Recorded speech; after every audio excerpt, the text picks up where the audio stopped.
le topo de la louange, le top de la louange. Ça dit ici, Dieu dit, qui enverrai-je? Qui va être notre porte-parole? Et Isaïe, et ça dit, me voici, envoie-moi. Le top de la louange, c'est quand on dit, Seigneur, je suis disponible à ta volonté. Ça, c'est le top de la louange. Pourquoi? Parce que je deviens une louange entre les mains de Dieu, partout sur toute la terre, où ce que Dieu m'envoie. Mais ta disponibilité, d'être disponible entre les mains de Dieu, c'est ça qui fait toute la différence. Amen? Fait que je l'ai juste ce matin, c'est venu fort dans mon cœur, puis cette semaine, c'était ce verset que j'avais, je dis, wow, c'est trop bon. Et c'est pour ça que je veux t'honorer, je veux honorer mon Sauveur en versant ma vie pour lui. Et c'est ça qui fait la différence. Je vais juste faire un petit recap la semaine passée sur Samson.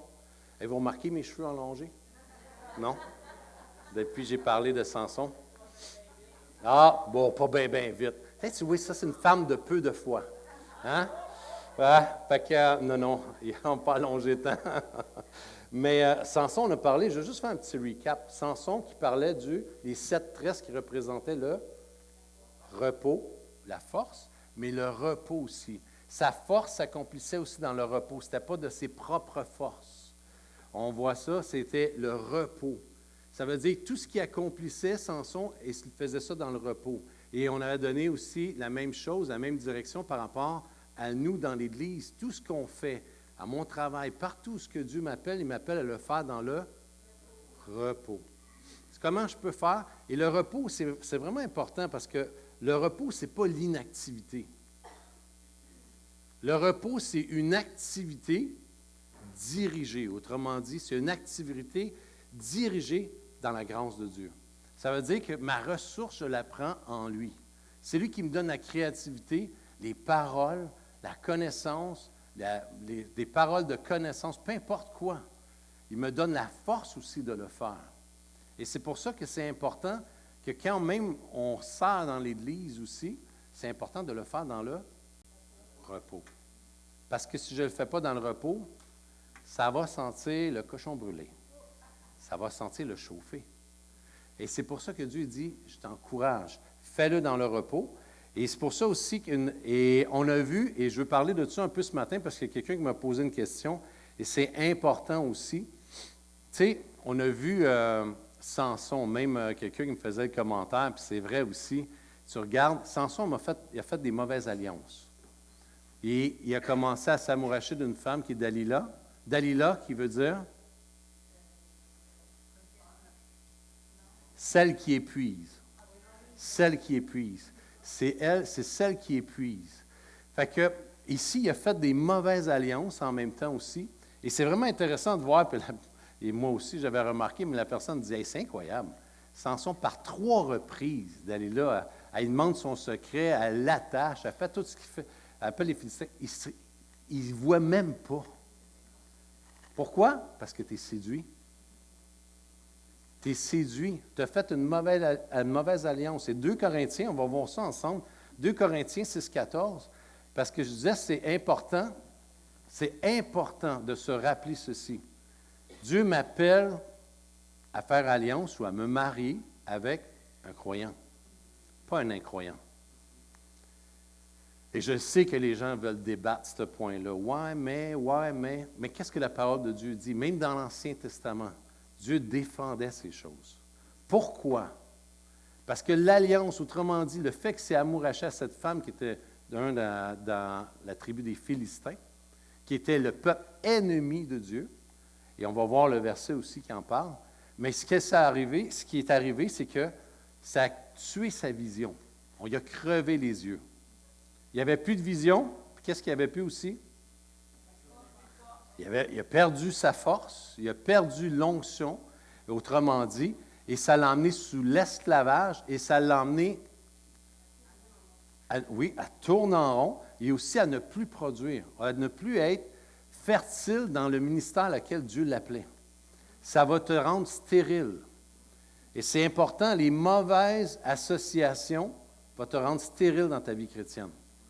Et s'il vous plaît, ne vous débattez pas avec moi. Débattez-vous avec Dieu. C'est lui qui a le dernier mot. C'est la croix qui a le dernier mot.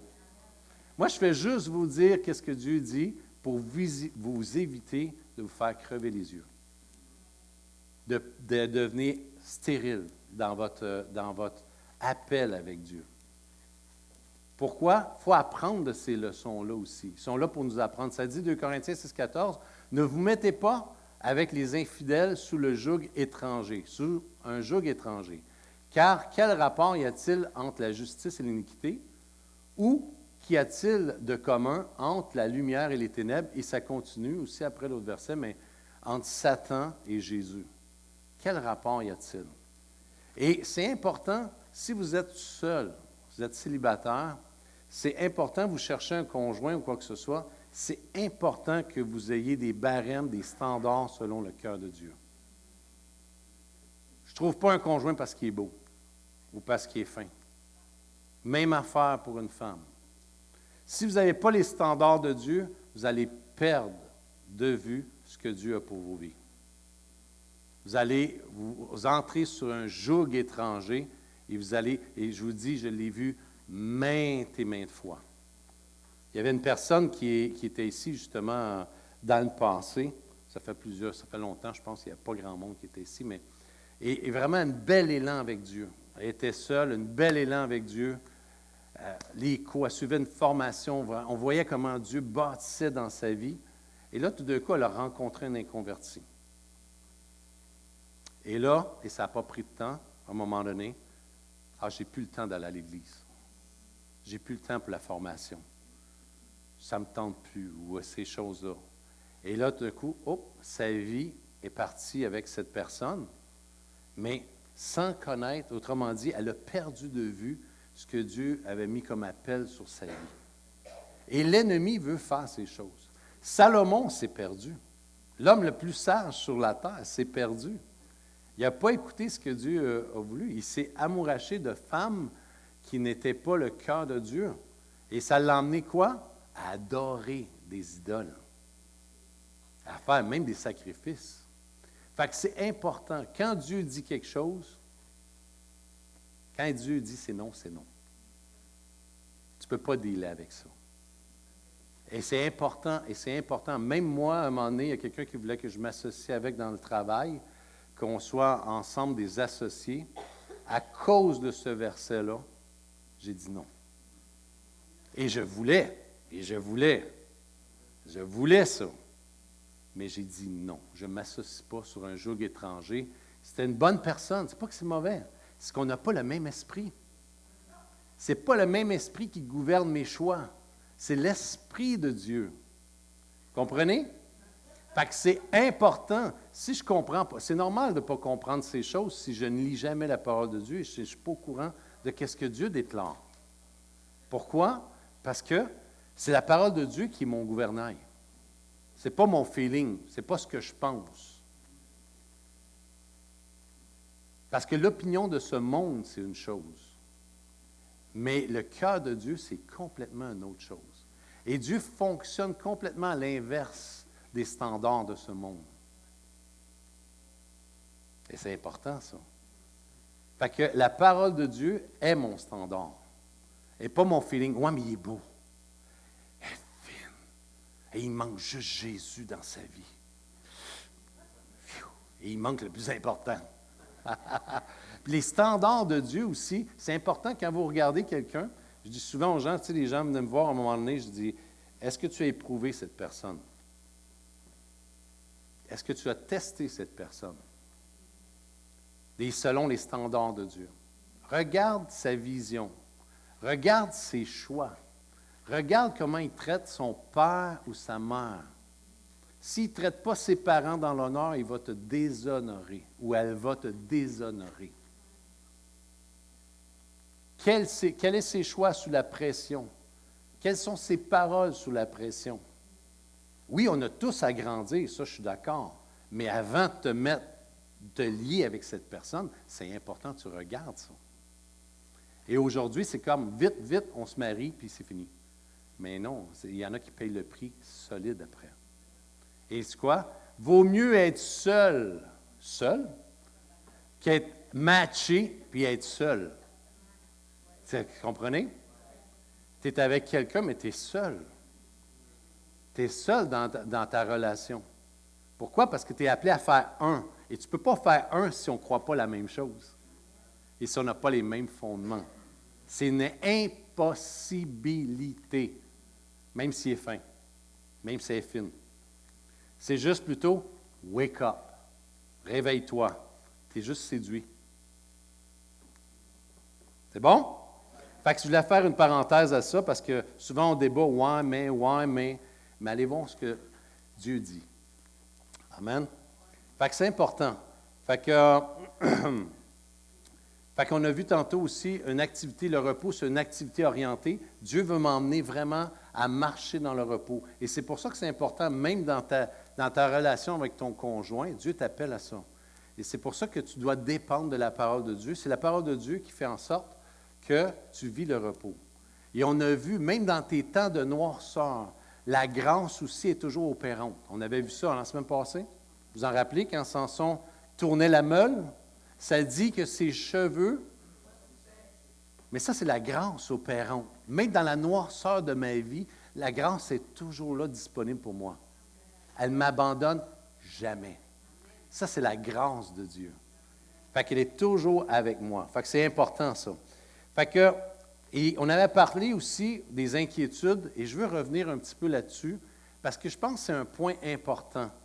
Tu sais, on parle souvent de confesser la parole de Dieu, mais aussi, Dieu parle de ne pas confesser telle chose aussi. Fait qu'on va voir ça ensemble, un point dans la parole de Dieu qui est important. Puis on a parlé des épines, vous vous en rappelez? Les épines qui parlent des soucis de la vie, mais aussi la couronne d'épines que Jésus a eue. Mais avant ça, Jésus, dans le jardin de Gethsémani, qu'est-ce qui est arrivé? Il a sué l'inquiétude, le stress, la peur. Jésus l'a subi à notre place. C'est pour ça qu'il va emmener ses enfants dans le repos. Fait que je n'ai plus à m'inquiéter. Ouais, mais attends une minute, ça ne marche pas comme ça. Et on va voir ensemble. On peut se servir de nos inquiétudes et les propulser dans les bras de Dieu. Et c'est ça que Dieu nous appelle à faire, concrètement. Et c'est drôle parce que j'ai parlé de ça cette semaine, en pleine nuit. En pleine nuit, l'inquiétude par rapport à une situation qui est arrivée a commencé à s'élever dans mon cœur. Et là, c'est comme je n'étais plus capable de dormir. J'ai dit, hey boy. Et là, c'est le Saint-Esprit qui m'a dit, je te rappelle ton message. Je te rappelle ton message. Oui, mes cheveux ont poussé. Cette nuit-là, ma femme ne me reconnaissait plus le matin. Mais on va voir ça ensemble. Et c'est important, les soucis. Parce que c'est quelque chose qui va étouffer ta vie avec Dieu, mais qui étouffe aussi la parole de Dieu. On va voir le prochain verset dans Matthieu 13. Je ne sais pas si c'était en ordre, mais Matthieu 13, 22, ça dit, le sol couvert de plantes épineuses ou d'épines, ce sont les gens qui entendent la parole, mais qui s'inquiètent pour les choses de ce monde. Ils cherchent de fausses richesses ou de fausses sécurités. À cause de cela, la parole est étouffée et elle ne produit.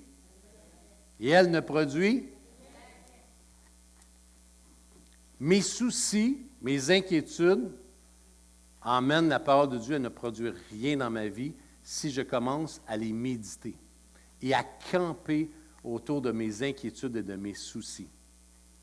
Mes inquiétudes et mes soucis devraient être un tremplin pour me lancer dans les bras de Dieu. Et non me culpabiliser. Ouais, mais il ne faut pas que je m'inquiète. Et il ne faut pas non plus aussi devenir au sens où on a parlé un peu, de ne pas aussi dire « Ah, mais c'est normal, je suis humain. C'est normal de s'inquiéter. » Non, ce n'est pas normal. À un enfant de Dieu, ce n'est pas normal. Pourquoi? Parce qu'il a la parole de Dieu. Il a la provision de Dieu dans la situation. C'est pour ça que je m'en viens à appliquer la parole de Dieu dans ma vie. Et on va voir ça ici, le prochain verset, Matthieu 6, 31. C'est vraiment intéressant. Le contexte avant, c'est le contexte, les gens qui s'inquiètent, on s'inquiète pour le manque de nourriture ou le manque d'argent ou des choses séculières. Autrement dit, les choses de tous les jours. Et quelque chose d'intéressant que je n'avais jamais vu dans la parole de Dieu, et je me suis arrêté là-dessus à méditer ça, ça dit, Jésus, il dit, OK, toutes ces choses-là, c'est les païens qui les recherchent. Mais vous n'êtes pas des païens, vous êtes mes enfants. Et après ça, il dit, ne vous inquiétez donc point. Et j'aime l'autre partie, ça dit, et ne dites pas. Ah! Et ne dites pas. Oh, on revient. Et ne dites pas, que mangerons-nous, que boirons-nous, de quoi serons-nous vêtus? Il a dit quelque chose d'intéressant. Ne dites pas. Vraiment notre priorité à nous, notre mandat à nous, c'est de parler la parole de Dieu, de parler les promesses de Dieu. Il n'y a pas d'autre mandat que ça. Et c'est pour ça que c'est important. Pourquoi? Parce que Jésus, il n'aurait pas mis l'accent sur « ne dites pas ». Pourquoi? Parce que ça dit dans Proverbe 18, ça dit quoi, 21? Ça dit que la mort et la vie sont au pouvoir de la langue, de ce que je proclame. Et c'est tellement important, il dit, ne dites pas, parce que quand tu vas dire « je m'inquiète » ou « il va manquer de ci ou de ça », tu envoies des signaux dans tout ton corps. Ton corps s'ajuste avec ta confession. Elle ne s'ajuste pas avec le royaume de Dieu. Et moi, cette nuit-là, je commence à penser à ça, je commence à penser à la situation, puis la personne impliquée dedans, puis j'étais comme, « Oh, hey, ça ne marchera pas. » Et là, les scénarios commencent. Hey, là, j'ai dit, « Stop. » Et là, c'est là que je dis, « Seigneur, j'ai besoin de toi. » Le Saint-Esprit m'a rappelé, il dit, « Hey, mais en pratique. » Mais en pratique, ce que je t'ai enseigné. Et là, j'ai commencé à lever les mains dans le lit. Oh! Je commençais à lever les mains dans le lit. J'ai commencé à lever les mains dans le lit et à déclarer la parole de Dieu sur la situation. Et commencer à prier pour la personne impliquée dedans. Et là, et vraiment, je lève les mains et vraiment, tout d'un coup, je dis, Seigneur, c'est ton problème maintenant. C'est plus le mien. Je te l'ai donné. Et toi, tu es beaucoup plus grand. Et toi, tu as la provision pour ça. Et c'est ça à vivre dans le repos. C'est que je viens tout simplement me dépendant de Dieu. Et le truc, il faut juste se rappeler une chose. Satan, il vise quoi dans nos vies? Satan, il vise une chose. Briser ta confiance en Dieu. C'est constamment ça qui travaille dans ta vie. Je veux briser ta confiance en Dieu. Ça a commencé dans le jardin d'Éden. Il a brisé la confiance en Dieu. Il a brisé, et c'est vraiment intéressant, il n'est pas venu quand Adam était tout seul. Il est venu quand? Quand Ève est là, la famille. Quand la famille est là, il veut briser la famille. C'est constant. Et c'est pour ça qu'il veut briser aussi la famille de Dieu. Pour nous faire vivre toujours dans des différends, au lieu de vivre dans l'unité et dans l'amour. Fait que ça, c'est vraiment important. Fait que quand j'ai dit ça, j'ai dit, ah, et là, j'ai commencé, c'est venu dans mon cœur, et là, j'ai dit, je l'ai partagé à ma femme, je dis, je ne veux pas verbaliser cette situation. Je décide de verbaliser la parole de Dieu, de proclamer la parole de Dieu dans la situation. Et je n'ai pas encore vu les choses arriver, mais je sais que mon Dieu est fidèle. Pourquoi? J'en ai ma pensée captive en lui. Et c'est tellement, et je vous dis, tout se résume à nos pensées. Le champ de bataille est là, il faut le rappeler et se ramener à la parole de Dieu. Et c'est pour ça que mon temps avec Dieu est tellement primordial. J'ai besoin de ça. Et c'est pour ça que j'avais une autre partie. Ah, oui. J'avais donné, je pensais à l'exemple, et ça m'est venu à mon esprit, l'exemple du maringouin. Tu sais, tout le monde a expérimenté ça, coucher dans une tente avec un maringouin. Ou bien chez vous, dans ta chambre. Hein? Y es-tu de quoi fatigant? Là, tu veux t'endormir. C'est comme, tu ne peux pas te reposer. Hein? C'est quoi qu'il faut faire? On se lève debout, on allume la lumière. Hey, tu vas mourir, toi. Tu vas mourir, mon tabarouette. C'est sûr. Pourquoi? Parce que tu ne peux pas dormir avec ça. Puis on dirait que ça fait exprès. On dirait que c'est toi la cible. Tu ne peux pas prendre l'autre à côté. Mais non, c'est toi. Puis là, et ce que ça fait, si tu ne fais rien, tu fais quoi? Bien, tu ne dors pas de la nuit, puis tu vas avoir c'est sûr, tu vas avoir une piqûre à quelque part. Fait que tu te lèves et tu dois prendre action. C'est la même affaire avec tes pensées. Tes pensées d'inquiétude, ils viennent. Ouais, mais mes enfants, là, il se passe ça. Qu'est-ce que je fais? Je prends autorité, j'allume la lumière. La parole de Dieu, j'allume la lumière et je commence à verbaliser, à proclamer la lumière sur la situation. C'est important. C'est tellement... Et c'est pour ça l'autorité, Pasteur Jean parle d'autorité, c'est primordial de connaître ça. Et même pour ta propre vie, et moi je ne comprends pas, tu sais, on chante le chant, tout le monde connaît ça, et même l'apôtre Paul dit, c'est lorsque je suis faible que je suis... Tu sais, le chant, on chante, que le faible dit, je suis fort, et que le pauvre dit, pourquoi? Parce que Dieu a fait pour nous. C'est que c'est pas quelque chose que tu ressens. C'est quelque chose que tu mets ta foi dedans et que tu déclares. Tu t'alignes avec le ciel pour proclamer ce que le ciel dit, pas ce que tes émotions ressentent. Je sais qu'on est dans un air d'émotion, le feeling, qu'est-ce qu'on ressent, c'est important. Oui, c'est important, mais s'il est contrôlé par la parole de Dieu. Sinon, tu vas déchoir complètement. Regardez Samson, il a eu des émotions. Il la trouvait belle, Dalila. Des émotions qui venaient de haut et d'en bas.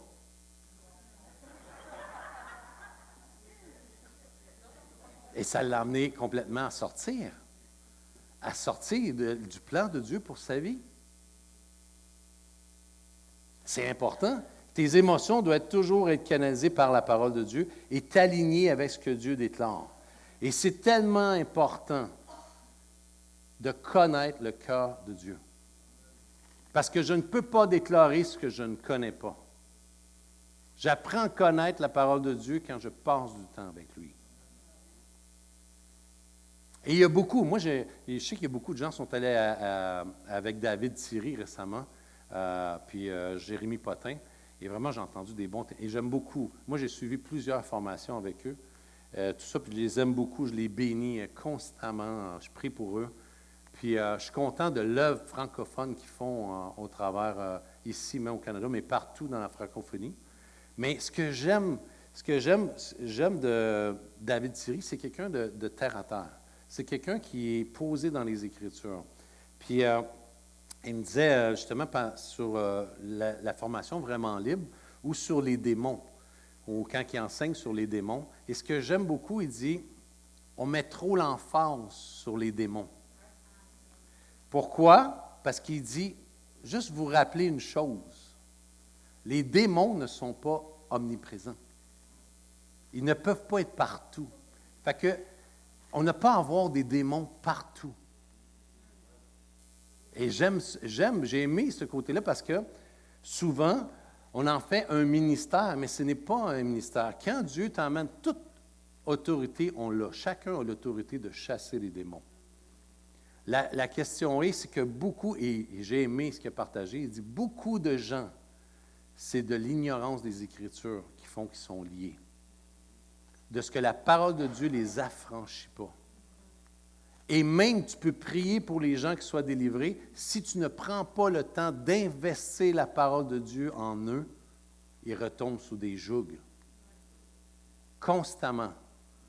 Pourquoi? Parce que c'est la parole de Dieu qui t'amène la liberté. Jésus le dit, Jean 8, 31, 32, « Si tu demeures en moi, tu es vraiment libre. » Il parlait à des gens qui venaient de le reconnaître comme Seigneur. Mais il dit, si tu ne demeures pas là, tu es esclave. Tu te places sous un joug et tu quoi? Tu permets au royaume des ténèbres de régner sur ta vie et d'utiliser ta vie à ses fins et non les fins de Dieu. Et c'est pour ça que c'est important de se rappeler ça. Et lorsque je suis faible, que je suis fort. C'est ça qui est merveilleux. Vous en rappelez avec Samson? Hein? On a vu ça dans chapitre 16, je pense que c'est le verset 20. Tu sais qu'à un moment donné, Samson, il a dit, quand Dalila, vraiment, il a coupé les couettes, il les a perdues, ses couettes, il a dit, je vais m'en sortir comme la dernière fois, comme les dernières fois. Sa force, autrement dit, c'était plus en s'appuyant sur ce que Dieu est pour lui, mais ses propres forces. Et c'est pour ça, Dieu il dit, quand tu es faible, c'est là que tu es fort. C'est quand tu réalises que sans moi, tu ne peux rien faire. C'est quand tu réalises que tout dépend de moi. Et là, ta force se lève, mais une force qui vient d'en haut. Et tes paroles sont puissantes. Pourquoi? Parce que la parole, c'est qu'est-ce qu'il y a de plus puissant. On va voir ça, Romains 10, 9 à 10, ça dit, si tu confesses de ta bouche le Seigneur Jésus. Tu quoi? Si tu confesses de ta bouche, si tu ne le confesses pas, il n'y aura pas de délivrance. Ça dit, et si tu crois dans ton cœur que Dieu l'a ressuscité des morts, tu seras sauvé. Car c'est en croyant du cœur qu'on parvient à la justice, et c'est en confessant de la bouche qu'on parvient au salut qui est délivrance. Une délivrance totale dans ta vie, selon ce que dit l'Écriture. Souvent, on n'est pas assez, on va dire, on n'est pas assez agressif avec les choses dans nos vies qui viennent, qui veulent nous lier ou nous décourager ou nous emmener, comme Pasteur Jean a dit, la dépression. Tantôt, quand il dit, la dépression, c'est un esprit. Il faut que tu deals avec cet esprit-là. Et tu dois être agressif avec cet esprit. Quand je dis, tu ne lui laisses pas de place. Mais il faut que la parole de Dieu soit effective dans ta vie. Il faut que tu mettes le power, autrement dit. C'est comme ton cellulaire. Hein? Cellulaire, est-ce que c'est utile? Est-ce qu'il y a beaucoup de choses, d'informations, beaucoup de choses? Tout, c'est vraiment utile. Vrai? Mais s'il n'y a pas d'énergie dedans, on ne l'a pas plugué, on arrive le matin, est-tu utile? Mais oui, mais toute l'information est là. Mais je ne peux pas l'avoir. Et je vous dis, tout le monde est religieusement, le soir ou le matin, charge leur téléphone. Parce qu'il ne veut pas rien manquer. Il ne veut pas passer la journée sans énergie. Qu'est-ce qu'on fait, nous? On se plug à la parole de Dieu. Puis on est des jours, des fois, peut-être, sans être plugués. Là, après ça, on se demande pourquoi on n'a pas d'énergie. On n'a plus de vision. On se pose même la question, je ne sais pas si je devrais aller à l'église ce matin. Ça se peut-tu que ça fait longtemps que tu n'as pas chargé tes batteries? Tes batteries par le Saint-Esprit? C'est important. Et là, on se demande pourquoi on n'a plus de vision. On se demande, Jésus m'aime-tu? Il me semble que je ne sens pas son amour. Je ne me sens pas pardonné. Mais c'est encore, je me sens. Ce n'est pas ce que Dieu dit. Dieu dit que tu es pardonné. Dieu dit qu'il t'aime. Il est fidèle. Et là, tu commences à déclarer. Hey, savez-vous une chose? Moi, là, je suis vraiment béni de voir comment notre frère André il a fait le site Internet. Je ne sais pas si vous êtes déjà allé dessus, mais si vous n'êtes pas allé récemment, il y a quelque chose de vraiment important. Je veux juste... il a fait vraiment une belle job, André. Vraiment, là.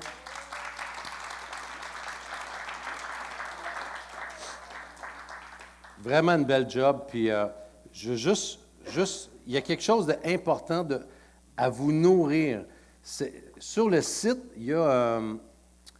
Voici ce que je suis devenu quand j'ai reçu Jésus comme Seigneur et Sauveur. Il y a 52 vérités qui est là. Je vous encourage à les apprendre par cœur. Sur le site, des déclarations. Ça dit « Je suis le sel de la terre ». Matthieu 5,13. « Je suis guéri par les meurtrissures de Jésus ». 1 Pierre 2,24. « Je suis la lumière du monde ». Matthieu 5,14. Parce que votre autorité va dépendre toujours de votre identité. Si vous ne connaissez pas qui vous êtes, même si on vous parle d'autorité pendant les 200 prochaines années, ça ne changera rien à votre vie si vous ne connaissez pas votre identité. Ça dit, je suis un enfant de Dieu, Jean 1,12. De vous approprier ce que Dieu, le jour où vous avez dit, Seigneur Jésus, je crois qu'il n'y a pas d'autre chemin que toi. Et je m'approprie Dieu, et je crois en ton sacrifice à la croix qui a payé pour me racheter de mes péchés. Et tu crois, je crois à cette œuvre. Il n'y a pas d'autre chemin qui mène à toi, qui mène au Père. Mais le jour où tu as fait cette confession, ça s'est passé, 52 vérités qui s'est passé. Je vous encourage à aller les voir. Vous êtes malade, physiquement, ou peu importe, ça peut être émotionnellement, quoi que ce soit.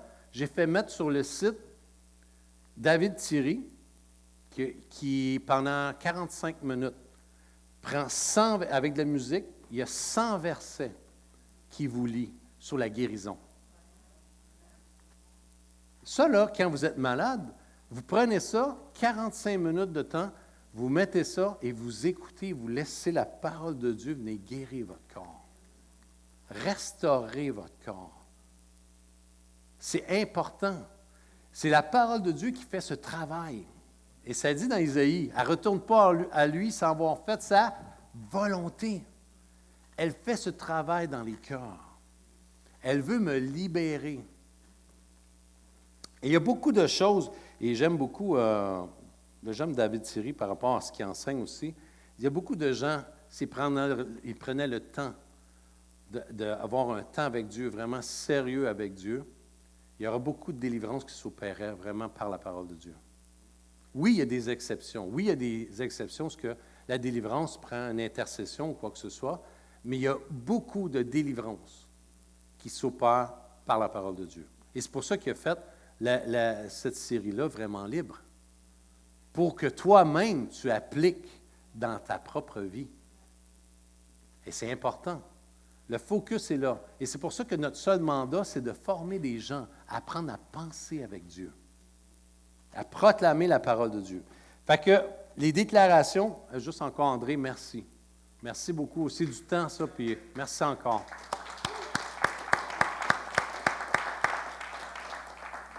C'est ce qui fait toute la différence. On va regarder ensemble dans Jacques. On va tourner dans Jacques 1, 21, 22. Parce que le problème qu'on a aussi des conférences, j'aime les conférences, j'aime ce qui se véhicule, mais quand on va à une conférence, ça a un but. Ce que vous recevez, vous le mettez en pratique. Si vous allez à une conférence où vous étudiez la parole de Dieu, 500 heures par semaine, mais que vous ne mettez rien en pratique, ça ne sert à rien. Rien. Et je vous dis, votre étude va vous emmener à une chose, à verser votre vie dans le corps et à marcher dans la volonté de Dieu. That's it. Si ça ne vous amène pas là, vous l'étudiez comme un pharisien. Les pharisiens l'étudient plus que vous et moi. Toute notre connaissance ensemble, un pharisien n'avait plus. Mais je parle point de vue biblique, point de vue référence, point de vue, connaissait la Bible par cœur, mais n'avait pas l'esprit de Christ. L'important, c'est que quand j'étudie, ça m'emmène à pratiquer ce que Jésus m'enseigne. Sinon, c'est même dangereux. C'est dangereux d'écouter la parole de Dieu, de lire la parole de Dieu et ne pas la mettre en pratique. Pourquoi? Parce que tu te fais du tort à toi-même. Et tu vas te décourager. Et tu vas vivre dans la culpabilité ou quoi que ce soit. Pourquoi? Parce que la Bible a été enseignée, a été donnée pour la mettre en pratique. Ça dit, c'est pourquoi rejetez tout ce qui salit et tous les excès dus à la méchanceté, accueillez avec humilité la parole de Dieu plantée dans votre cœur, car elle a le pouvoir de vous sauver. Ne vous faites pas des illusions sur vous-même en vous contentant d'écouter la parole de Dieu. Mettez-la réellement en...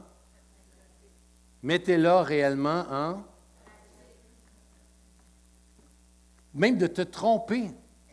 Il y a des gens qui étudient tellement la parole de Dieu, ils étudient tellement la parole de Dieu sans la pratiquer qu'ils se trompent eux-mêmes dans ce qu'ils pensent avec Dieu. Et là, ils rentrent dans des débats sans fin. La parole de Dieu n'est pas là pour être débattue. Elle est là pour être mise en action. That's it. Il n'y a pas d'autre chose. Et c'est pour ça qu'on devient blasé souvent dans l'Église. On vient blasé. Pourquoi? Parce qu'on entend.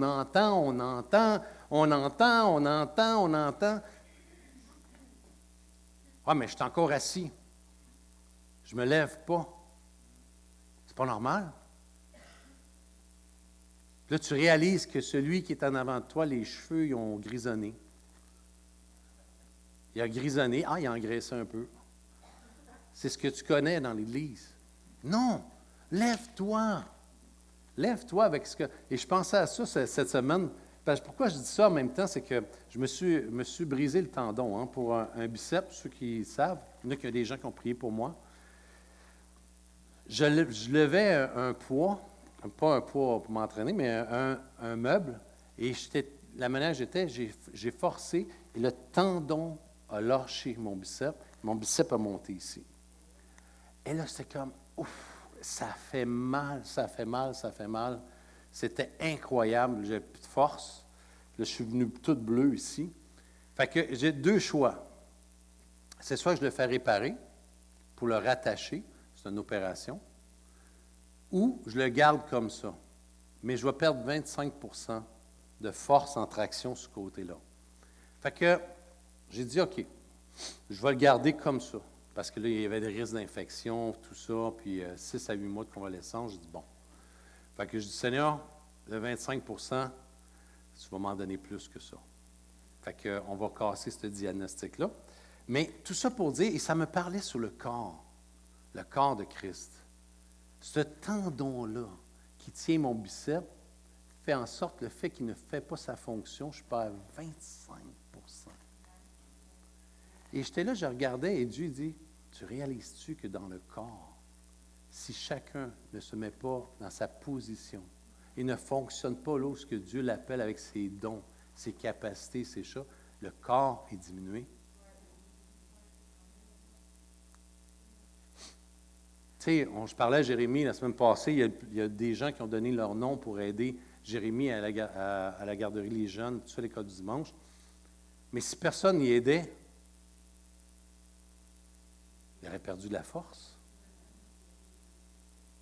La même chose pour ici, dans tout ce qui est fait dans le corps. Quand vous servez comme la soupe, je ne sais pas s'il y a de la soupe ce midi, je pense qu'il n'y en a pas ce midi, parce qu'on n'a pas quelqu'un ce midi qui était là disponible pour faire la soupe. Et là, ce que ça fait, on n'a pas de soupe ce midi. Est-ce que c'est grave? Non, c'est que la personne qui fait la soupe contribue à la communion fraternelle. Et ça, c'est puissant dans le corps. Et quand on reste ensemble, puis on communie ensemble autour d'un repas, mais on contribue à fortifier le corps, à bâtir le corps, à édifier le corps. Pourquoi? Parce que sinon, je peux chercher juste ma volonté, ma propre. Et c'est ce que j'aime de Jésus. Il dit pas, je sais pas. Cette semaine, j'ai dit, Seigneur, je vais regarder les versets ça m'est venu sur la volonté. Tu sais, quand Jésus dit, non pas ma volonté, mais ta volonté. J'ai commencé à regarder tous les versets sur la volonté. Et j'étais là, je regardais ça, je dis, boy! Même dans Job, tu sais, ça dit, j'ai gardé les commandements sur ma bouche, puis j'ai fait plier ma volonté à ta volonté. C'est comme, wow! Et là, tu regardes constamment, juste vous en donner quelques-uns, pour vous donner le goût d'aller voir la volonté de Dieu. Et ça dit ici, Job, et Psaume 40, verset 9, ça dit, je veux faire ta volonté, mon Dieu, et ta loi est au fond de mon cœur. Psaume 103, verset 21, bénissez l'Éternel, vous tous, ça dit, vous toutes ses armées, qui êtes ses serviteurs et qui faites sa volonté. Croire, c'est une action. Croire, si je crois en Jésus et je me lève avec ce que Dieu m'a donné et je fais juste opérer dans ce que Dieu m'a donné. Ouais, mais je suis juste un petit tendon.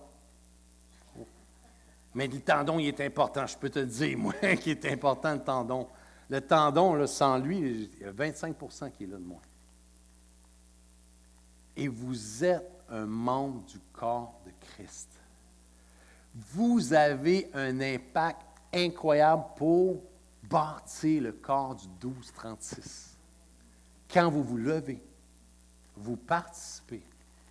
La vie chrétienne, c'est ça. Et ça dit, il y en a d'autres aussi, il y en a tellement. Celle qui me touche le plus, ça dit, s'éloignant une seconde fois et pria, mon Père, s'il n'est pas possible que cette coupe s'éloigne de moi et que je la boive, que ta volonté soit faite. Il n'y a pas de plus grand amour que de donner sa vie. Et Jésus, il dit, on ne me l'impose pas, je la donne de moi-même. Et la plus belle louange, la plus belle chose que Dieu aime, c'est quand je dis, Seigneur, je te donne ma vie pour la cause, pour ta volonté sur terre. C'est quoi la volonté de Dieu? C'est de croire, la Bible dit dans l'Évangile, ça dit de croire à celui que Dieu a envoyé, qui est Jésus. Ça, c'est la volonté. Mais Dieu dit, maintenant, mon battement de cœur, le cœur de Jésus, c'est quoi? Allez prêcher l'Évangile et faites des disciples. Baptisez-les. C'est notre seule part, elle est là. Et il faut se ramener à ça. Pourquoi? Parce que si on va dans des conférences, et c'est pour ça qu'aujourd'hui, en quelque part, je trouve ça plate un peu, on a remplacé la formation de disciples. On fait tellement de conférences par-dessus conférences. Les gens sont bourrés d'informations, sont bourrés de connaissances, mais tu regardes leur vie, jamais ils investissent dans la vie de quelqu'un. Jamais ils prennent la personne, puis à part, puis dire, je vais investir Christ en elle, jusqu'à temps qu'elle soit formée, qu'elle puisse investir dans la vie d'un autre, ou d'aller et d'annoncer l'Évangile. C'est là que des fois je me dis, hey, Seigneur, on manque le but. On est tellement, en Amérique du Nord, des fois, je me remets en question, puis je regarde ça, même nos frères au Nigeria, avez-vous vu nos frères au Nigeria comment ils sont persécutés? J'espère, si vous n'avez pas vu ça, il faut que vous regardiez un peu ce qui se passe un peu à travers le monde. Parce que ça dit, tu sais, ils se sont fait brûler, ils se font tuer pour la cause de l'Évangile, mais en plus, on brûle les églises et les bâtiments qui sont là. Mais ils ont brûlé leur église, puis le lendemain, ils sont à l'église où le bâtiment a brûlé pour louer Dieu. Hey, nous autres, ils se sont dit, la semaine prochaine, on n'a pas d'électricité, on n'aura pas d'électricité, on n'aura pas de chauffage ici. La semaine prochaine, la plupart ne viendraient pas. Eux, l'église est brûlée. Ils sont là, puis ils louent Dieu, puis ils reviennent le lendemain, puis ils viennent louer Dieu. Puis, au péril de se faire tuer. Fait que, c'est quoi qui réside en nous? Dire, Seigneur, c'est quoi qui réside? Est-ce ce monde qui réside en nous? Est-ce que c'est ma volonté? Est-ce que c'est mes choix, mes loisirs, ma bucket list? Cette fameuse bucket list. C'est-tu mal en soi, une bucket list? Non. Mais quand elle prend priorité sur la volonté de Dieu, oui. Moi, je n'avais une bucket list. J'ai été obligé de kicker la bucket. Parce que Dieu dit, si tu fais ça, tu passes à côté de ce que j'ai pour toi. Ça, c'est moi. Jacques 24, 25, je pense.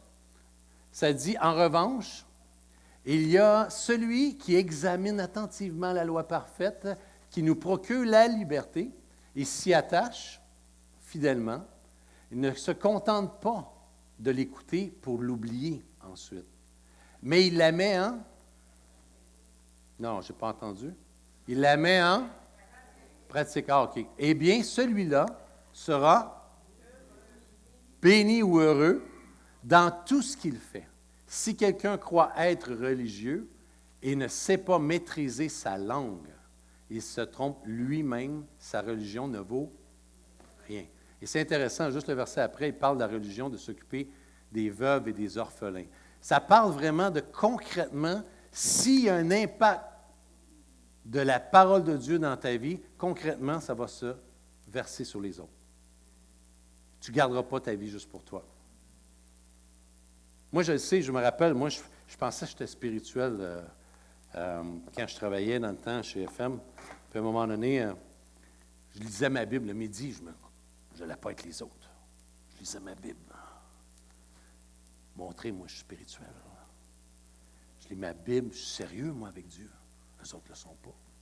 Fait que je lis ma Bible constamment. Ce n'est pas le temps de lire ma Bible, mais Dieu me l'a montré plus tard. Il dit, tu te crois spirituel, mais tu ne l'es pas. Il y a un temps pour chaque chose. Il y a un temps pour lire la Bible, il y a un temps pour être là avec les gens. Il y a un temps pour louer, il y a un temps pour adorer, il y a un temps pour pleurer, il y a un temps pour chaque chose. Il y a un temps pour faire la soupe. Et tu quoi? Lève-toi et dis, va avec les gens, bénis les gens. C'est là le temps. C'est pas que tu vas être chez vous, tu ne pourras plus, ce temps-là est passé. Et là, j'ai commencé à arrêter ça et j'ai vu un chiffre qui s'est fait dans le bureau.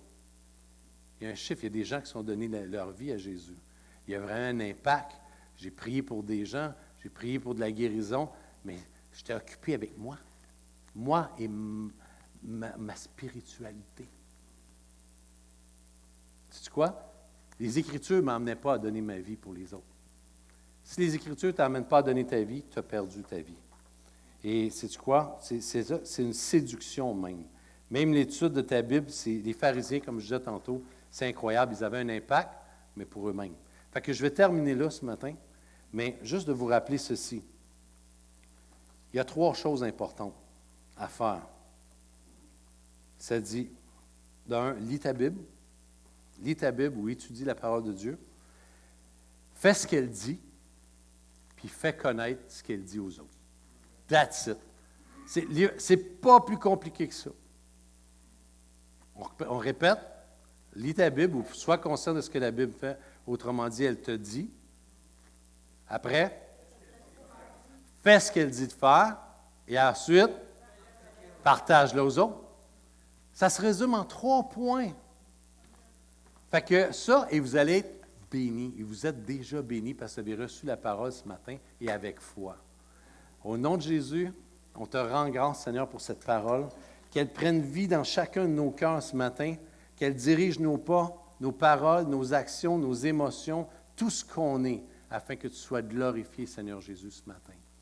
Et vraiment, on bénit cette parole, que ça parle même sur notre couche, Seigneur, comme ça dit dans les psaumes. Tu viens nous parler même durant le temps qu'on dort de ce qu'on a reçu de toi. Et vraiment, on bénit ton nom. Je bénis chacun, je relâche la connaissance de l'amour de Jésus pratique dans la vie de chacun au nom de Jésus. Amen.